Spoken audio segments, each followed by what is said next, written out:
할렐루야. 오늘 새벽에 오신 분들하고 인사를 했습니다만 못 오신 분들을 위해 다시 한번 인사합니다. 할렐루야. 주님 오늘 새벽에 사셨습니다. 부활하셨습니다. 아멘. 옆에 놓고 인사하십시다. 주님 부활하셨습니다. 나도 부활할 겁니다. 눈 똑바로 뜨고 당신도 부활합니다. 예.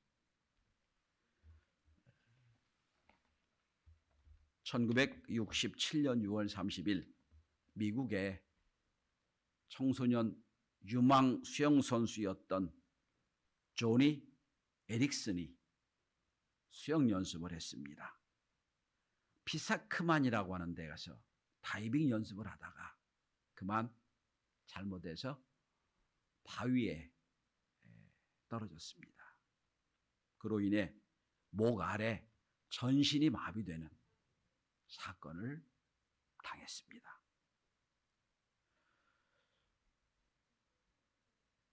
모든 것 할 수 없는, 아무것도 할 수 없는 상황에서 그가 2년을 재활훈련을 했는데 극도의 분노, 절망, 그리고 우울증, 자살 충동을 수없이 겪으면서 재활을 했습니다. 원망이 시작이 됐습니다. 하나님, 내가 무슨 죄가 있어? 이 어린 나이에 이런 사고를 당합니까? 그는 울부짖었습니다.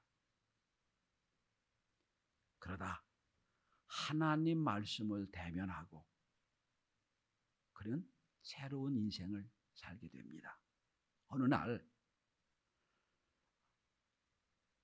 목 아래가 마비돼서 아무것도 할 수 없이 목만 움직일 수 있을 때 그는 누워서 병실에 있는 십자가를 바라보게 됩니다.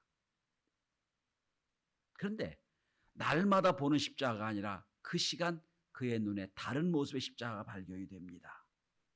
십자가 달린 예수는 마치 자기처럼 움직이지도 못하고 무기력하게 못 박혀 있는 걸 보게 됩니다. 아무것도 못한 채 마비되어 매달려 있는 자기와 똑같다는 생각이 듭니다. 그런데 그 무기력하게 매달려 있던 예수를 하나님이 부활시켜서 새로운 역사를 이뤘다는 것을 교회에서 들은 적이 있습니다. 그리고 그는 생각을 했습니다. 그래, 지금은 내가 아무것도 못하는 매달려 있는 예수처럼 보이지만 하나님이 나를 새로운 소망으로 이끌 수가 있다. 그리고 제가 문장 그대로 읽어드립니다. 나는 이제 미래에 대한 소망이 있다. 성경은 우리의 몸이 하늘에서 영화롭게 된다고 말한다. 그때는 내가 여기에서 죽은 후 내 발로 춤을 출 때다.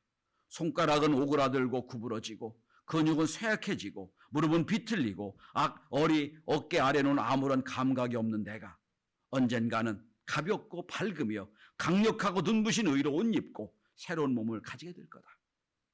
이것이 나처럼 척추를 다친 사람에게, 뇌 손상을 입은 사람들에게 혹은 조울증 환자에게 어떤 소망을 주는지 상상이 되는가?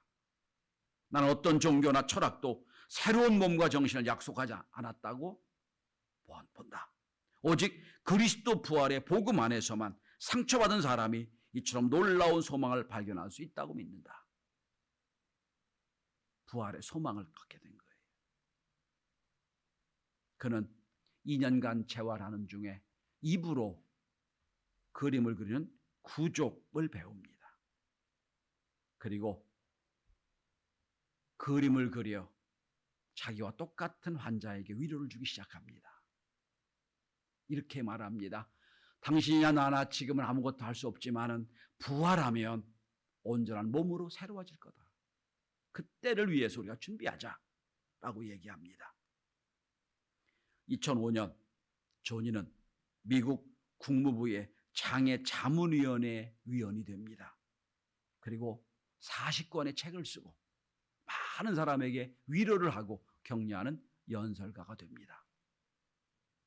그리고 1982년에는 선생님이었던 존이 켄과 결혼도 합니다.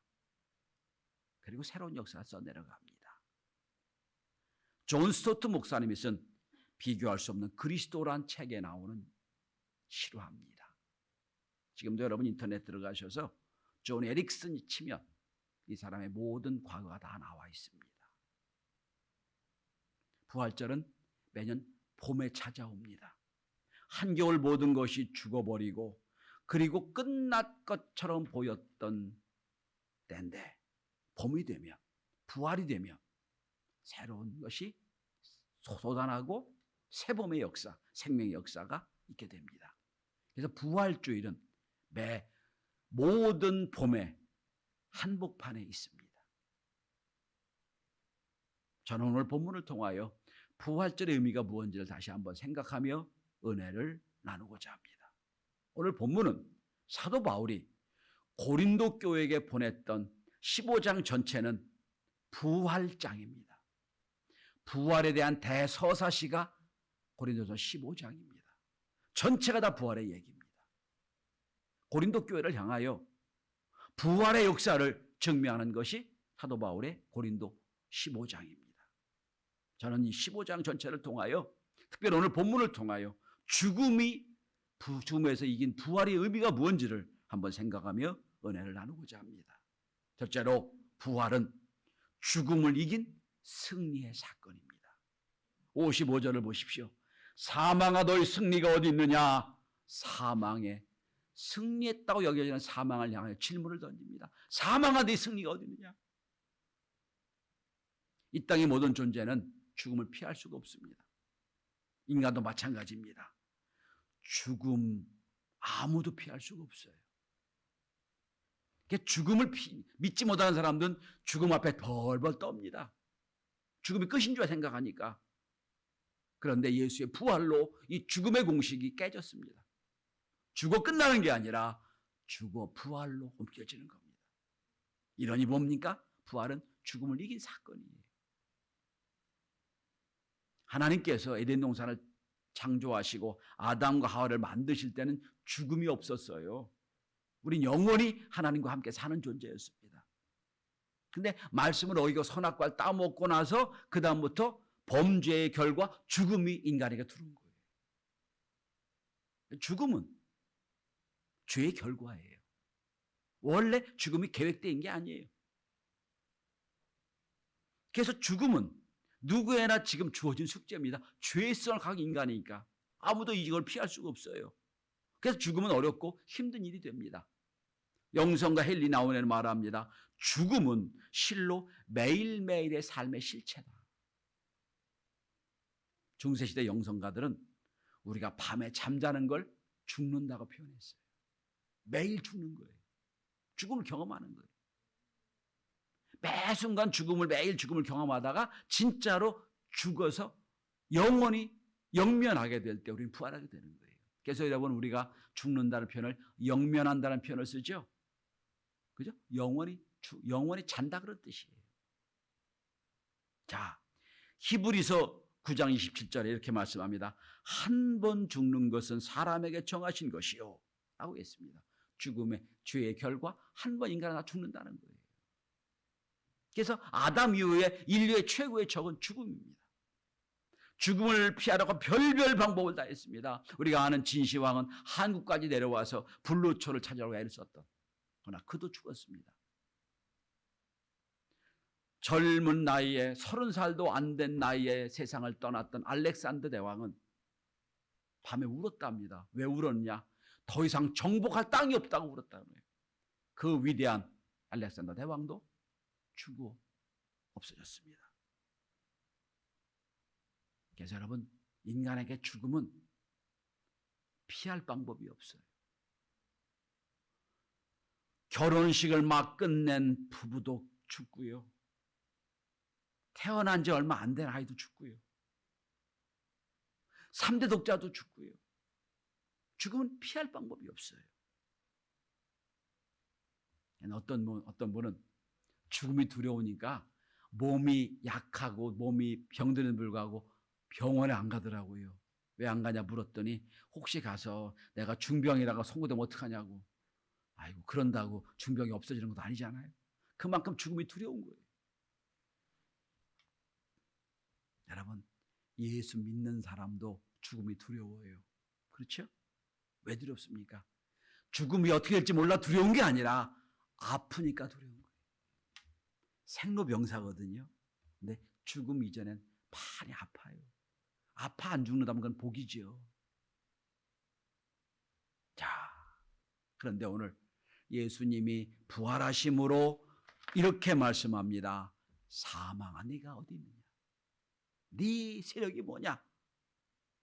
사도 바울은 이 죽음이 비참하고 이 죽음은 처절하니까 이렇게 로마서 7장 24절 이렇게 표현합니다. 누가 이 사망에서 나를 건져내랴? 누가 건져내랴? 건져낼 방법이 없어요. 그런데 오직 부활하신 예수님께서만 이 사망의 몸에서 우리를 건져내시는 겁니다. 그래서 우리는 예수 믿음으로 죽어도 죽지 않은 존재가 됩니다. 영원히 사는, 부활은 사망을 이기는 역사를 이룬 겁니다. 저는 이 아침 오신 여러분들 모두가 이 부활의 은혜와 능력을 체험할 수 있기를 바랍니다. 다 부활의 기쁨과 은혜를 나눌 수 있기를 바랍니다. 두 번째로 부활은 죄를 이긴 승리의 사건입니다. 여러분, 인간은 죄 짓지 않고는 살 수가 없어요. 여러분, 테레사 수녀라고 아시지요? 인도 캘커타에서 일평생을 자선 사업을 하고 살았던 이 캘커타의 테레사 수녀를 한 세계적인 언론인이 와서 질문을 했습니다. 수녀님도 고해성사를 하시나요? 고해성사가 뭔지 아시죠? 죄 짓고 나서 그죠? 신부에게 자기 죄를 고백하고 용서받는 거. 수녀가 대답합니다. 물론입니다. 나도 날마다 내 죄를 신부님께 고해성사해서 용서를 받습니다. 언론인이 말합니다. 하나님께서 당신에게도 죄를 고백하라고 하신다면 지나친 처사 같아 보입니다. 테레사가 말합니다. 아닙니다. 나도 죄인의 한 사람에 불과할 뿐입니다. 종교개혁자 루터는 수도원 생활하는 수도사였습니다. 여러분 중세 수도원 아시지요? 세상과 격리됐습니다.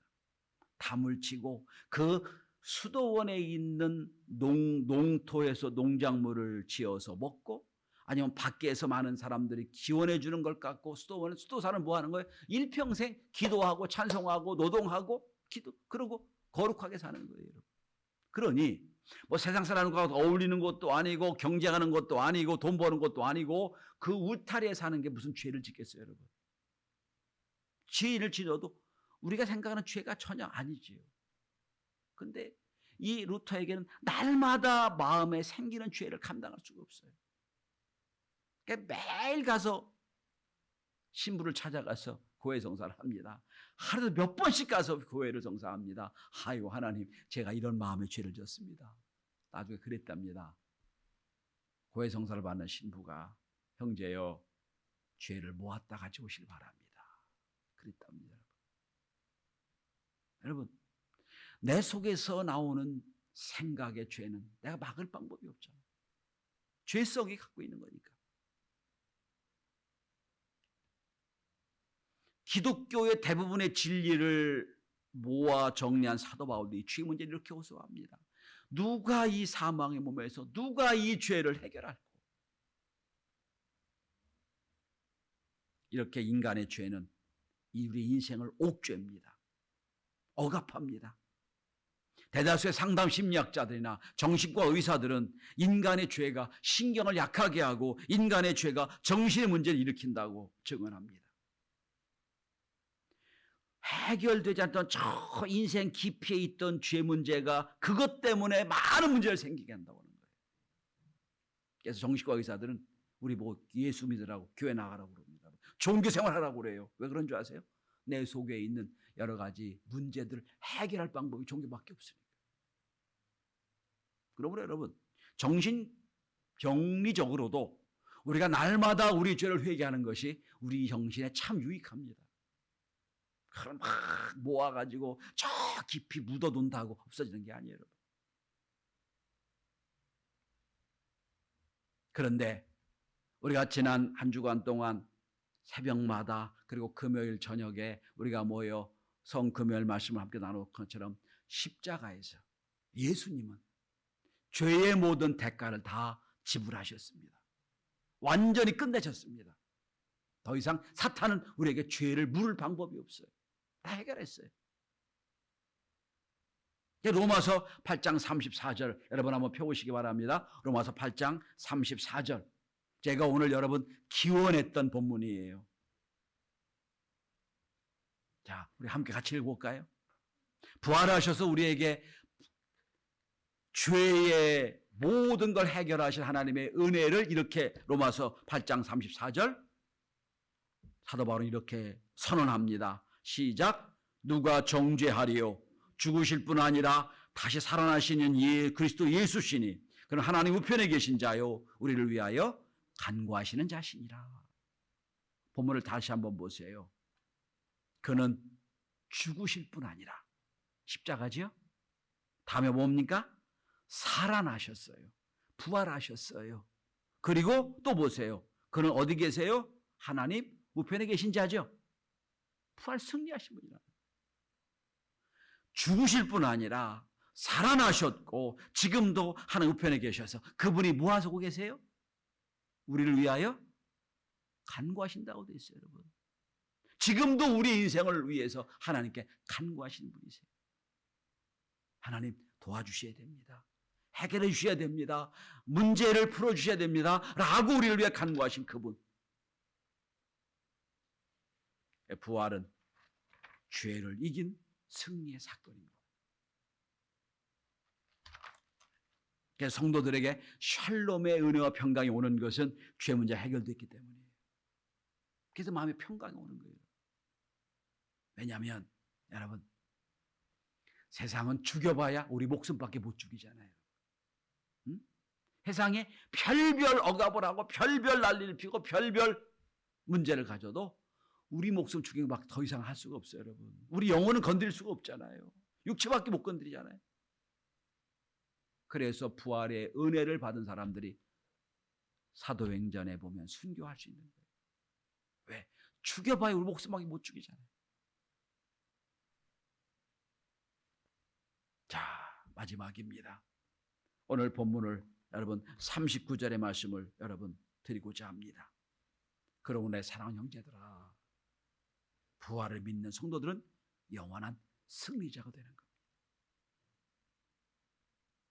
50절 그렇게 말씀하면 57절에도 우리에게 승리를 주신 하나님께 감사하노니 승리라고 표현합니다. 세상 사람들은 예수를 잡아 죽이면 예수가 끝났다고 생각을 했어요. 패배자 예수였어요. 그리고 자기들이 이긴 줄 알았어요. 그러나 뒤집어집니다. 죽을 줄 알았던 예수는 살아나셨습니다. 승리자가 되신 거예요. 그리고 그 예수의 뒤를 따른 저와 여러분들도 승리를 주신 그분의 뒤를 따라 영원한 승리자가 되는 겁니다. 그래서 오늘 사도 바울은 이렇게 표현합니다. 내 사랑하는 형제들아, 이렇게 표현합니다. 진실하며 흔들리지 말며 항상 죄에 힘쓰는 자들이 되라 말씀합니다. 성도 여러분, 사도행전을 보면 예수를 3번이나 부인하고 예수 십자가 지실 때 도망갔던 베드로가, 그리고 관망망했던 베드로가 담대해지고 부활의 증인이 되는 것은 부활하신 주님을 경험했기 때문이에요. 그리고 성령의 역사로 믿어지니까 예전 베드로가 아니라 인생 바꿔지는 베드로가 되는 거예요. 그 베드로가 사도행전에 보면 모든 설교를 2번이나 설교를 하는데 그 설교의 주제가 딱 한 가지예요. 부활. 부활밖에 얘기를 하지 않아요. 너희들이 죽였으나 살아나셨다. 너희들이 십자가로 죽였으나 부활하셨다. 내가 그 일의 증인이다. 이러고 인생이 새로워지는 거예요. 저 우리 성도들이 이 부활절을 맞이하여 여러분의 신앙들이 다시 한번 일어나고 새로워지는 은혜가 있길 바랍니다. 그리고 이렇게 전할 수 있기 바랍니다. 내가 부활의 증인이다. 종교개혁자 칼리는 신앙의 세 가지 영역을 말합니다. 이 세 영역이 온전케 될 때 온전한 신앙이라고 얘기하는 거예요. 첫 번째 영역은 성서적 지식이 있어야 된다고 얘기합니다. 성경 지식이 있어야 신비주의에 빠지지 않고 말씀을 제대로 안다는 거예요. 예수님이 부활하실 때도 늘 이렇게 말씀하셨어요. 오늘 새벽에도 말씀드렸죠. 말씀하신 대로 부활하셨다. 말씀하신 게 뭔지 알아야 될 거 아니에요. 이게 성경의 지식을 배우는 거예요. 두 번째는 신앙적 체험, 경험입니다. 성경이 아무리 내가 머릿속에 많이 알고 있어도 내가 경험하지 않고는 확신이 없어요. 기도하면 된다는 거 아무리 머리에 들고 알고 있어도 기도 한마디 하지 않고는 기도 응답의 역사를 모르니까 기도의 능력이 없는 거예요. 그리고 세 번째는 봉사입니다. 헌신입니다. D.L. 무디 목사님이 늘 강조하는 게 바로 이겁니다. 성경을 읽다가 읽어지지 않거든, 믿어지지 않거든 성경을 덮어놓고 밖에 나가서 봉사하다 오십시오. 성경 안 믿어지면 밖에 나가 일하다 오십시오. 섬기다 오십시오. 섬기다 보면, 봉사하다 보면 말씀이 이루어지는 걸 알게 될 겁니다. 이게 D.L. 무디의 방법이에요. 제가 지금 아마 녹화가 되니까 어디라고 말씀 못 드려도 여러분 어딘지 알고 계시죠? C국, 저 북쪽. 거기 가서 신학교를 강의할 때 2주간 제가 가잖아요.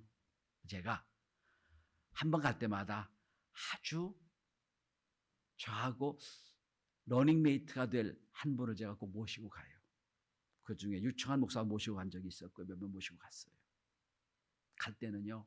아이고 저 구석 저기 아주 얘기만 들어도 이상한 데인데 거기 뭐 처음에 꺼려해요. 가서 2주 동안 나가지도 못하고 들어오지도 못하고 그냥 아침 저녁부터 시작 쫙 하나님 말씀을 전하고 강의를 합니다. 놀라운 게 하나 있어요. 2주를 갔다 오면은 여러분 저한테 늘 물어요. 언제 또 가요? 물어요. 언제 또 가요? 왜 그럴까요?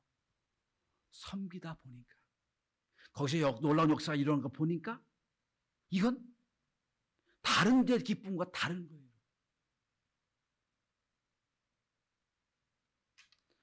섬김에 감격하게도 계속 기뻐하고 즐기는 자가 되는 거예요. 그래서 저는 많은 우리 함께 후원을 만들었어요. 지금 우리가 갈 수는 없어요. 6월 정도에 저 강의 가야 될 텐데 너무너무 힘들어요, 가는 데가. 그런데 좀 깨달은 게 하나 있어요. 아, 하나님의 일은 지식도 알고 체험도 있을 때 역사가 일어나는구나. 그죠? 그 다음에 이것이 섬겨지는 나타날 때에 하나님이 함께하는 거 내려오는 거예요. 여러분, 오늘은 밖에 나가서 만나는 사람에게 오늘 부활절입니다. 여러분 계란도 드리고 오늘도 떡도 하나 드릴 거예요. 가서 전하면서 여러분 이 계란이 죽은 것처럼 보이지만 살아나는 것처럼 예수님 살아나셨습니다. 한번 증거해 보세요. 그러면 하나님의 새로운 역사를 우리에게 체험하는 느끼게 될 겁니다. 오늘 본문 다시 58절입니다. 흔들리지 말며 주의 일에도 힘쓰는 자들이 되라. 너희 수고가 주 안에 헛되지 않으려 알미라 그랬어요. 주의 일에도 힘쓰는 자들이 되어야 됩니다. 그리고 하늘나라의 상급을 기대하는 저와 여러분이 다 될 수 있기를 바랍니다. 우리에게 승리를 주신 하나님께 감사와 찬송과 영광을 올려드립니다. 부활 신앙을 가진 성도들은 싸워서 이기는 사람들이 아니에요. 하나님이 이겨놓으셨으니까, 예수님이 부활 승리를 이겨놓으셨으니까 그 뒤를 이겨놓고 싸우는 사람들입니다. 이 부활절 아침에 승리하신 주님을 마음에 품고 우리의 걸음걸음이 신앙의 승리의 걸음이 되시기를 주의 이름으로 축원합니다. 기도합니다.